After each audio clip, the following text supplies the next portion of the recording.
Okay, where did protists come from? Now, I don't want to spend a lot of time on this because there's a lot of different opinions, especially because they don't really connect through evolution. But when they looked at all the scientific data, there was scientists that hypothesized that they came about through that endosymbiosis theory. And again, endo means within, symbiosis means a relationship. So bigger organisms ate smaller ones, and that's how they arose. Over time, some of them became organelles within eukaryotes, and then they just evolved from there. So obviously, we do have protists that are precursors to other organisms, such as your green seaweeds, Chlorophyta, that is going to be a phylum that is the precursor to the green plant. So there are members in here that they know were early on the phylogenetic tree, but because they're all over the place, excuse me, they think that if they really divided them out, it would end up being like 15 kingdoms for these protists. And so they don't do that.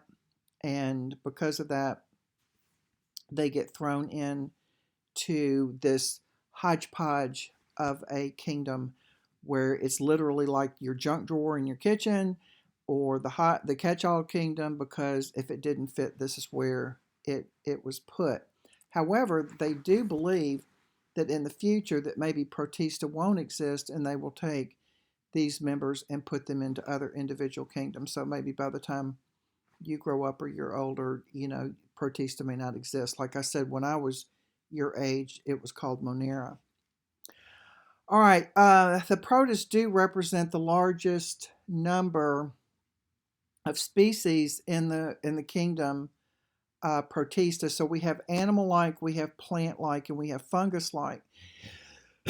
So this PowerPoint is actually going to take them individually, and then there's going to be a slide at the end that sort of sums up each phylum, and we're going to take our animal-like protists first. So there's a lot of animal-like protists in this particular kingdom, and they have a lot of characteristics of animals, but they're not true animals. Like animals, they are capable of moving around. They're heterotrophic. They have to consume other organisms, and they are also heterotrophic because they don't have chloroplast. If you look over to the right at the picture, this is actually a picture of a paramecium. Paramecium are probably the most commonly studied and the most commonly known out of your animal-like, but there's lots of them. So they're unicellular. True animals are multicellular, so that's one huge difference between the two. You're not going to find any unicellular animals.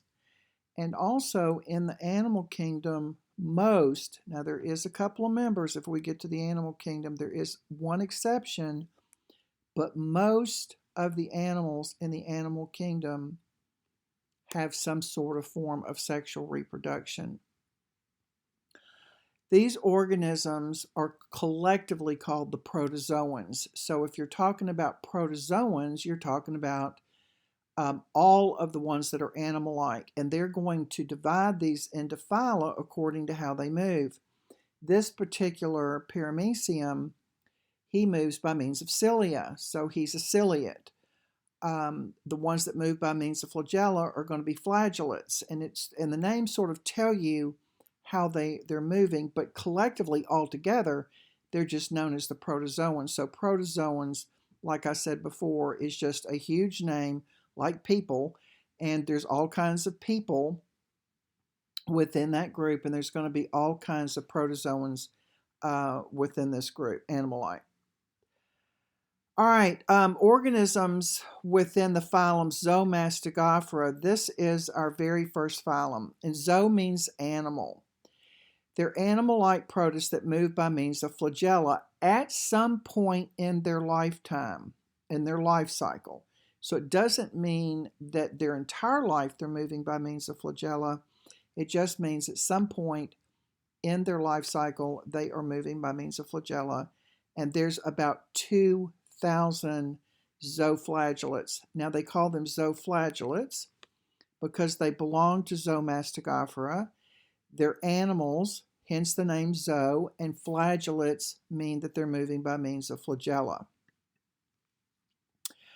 All right, all of our free-living zooflagellates are heterotrophs. That means they're not parasites. If it's free-living, it's not parasitic.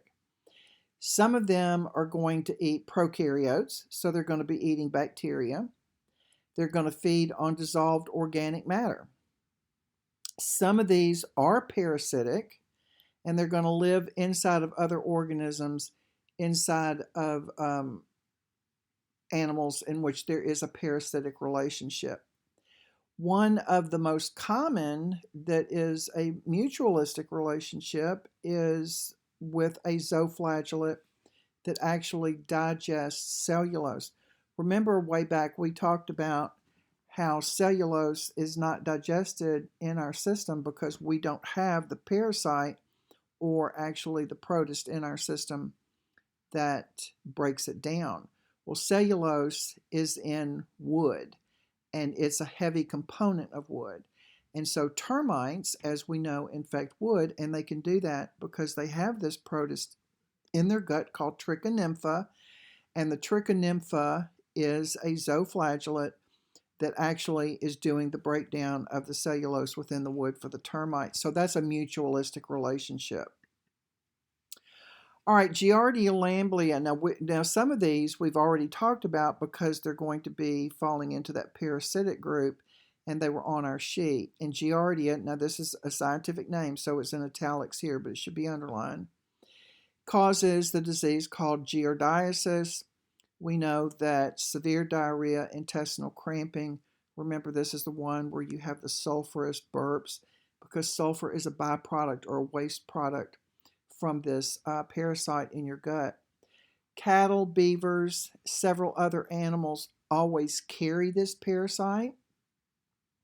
And so what happens is the water becomes contaminated because they will poop in the water. The parasite is in their feces.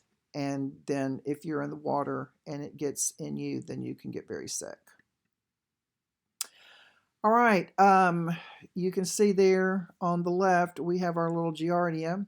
Hikers, people who are likely to drink contaminated water, are very susceptible to giardiasis. A lot of times this is in streams or lakes where the water is not free flowing, where the water can be stagnant. We have thousands of cases occur annually in the United States. It's not fatal.